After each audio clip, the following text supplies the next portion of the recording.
Okay, so we're gonna move on to Jimmy Garoppolo. I was highly surprised, bro. I felt like Jimmy was a top 100 player, but to know that he was in the top 50 at number 43, I was really happy to see that because it's not just the sports writers. Like the sports writers and all of the GMs were like basically bashing him. And then it came to his peers. There's 2,000 guys in the NFL, so that means 1,999 other guys said no.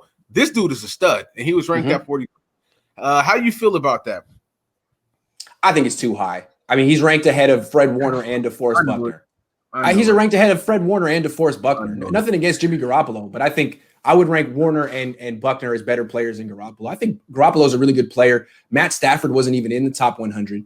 I mean, I understand why he got the ranking he did. He's coming off a really good season, not just statistically, but from a win-loss standpoint. And I think a lot of people see him as like the up-and-coming guy. So it's a lot of it is a projection where he's going since he's only started 26 games or something. So I don't have a problem with it. I just think like I wouldn't have expected football players to actually rank Jimmy over Buckner. And I'm wondering if that's going to hold true next year because that's pretty bold. Buckner's an all-pro player and Jimmy's never even been to the Pro Bowl, even though he's done really good things. So I think it's controversial, but I don't have a problem with it.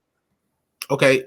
So who had more of an impact on the team last year and who had a better year compared to Buckner and Jimmy Garoppolo? Well, it's hard to say anyone has a bigger impact on the team than the quarterback.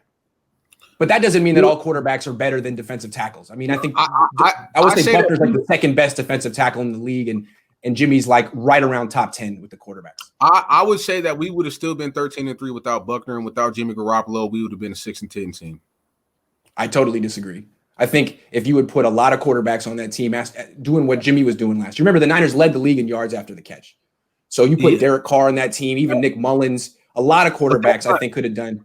But anyway, I don't want to turn this into me crapping on Jimmy Garoppolo. I'm just saying 43, wow. Like he hasn't even started 2 full seasons, but good for him. He may prove everyone right. It's very much a projection, I feel. So good for him. I'm not quarreling with it. That's good.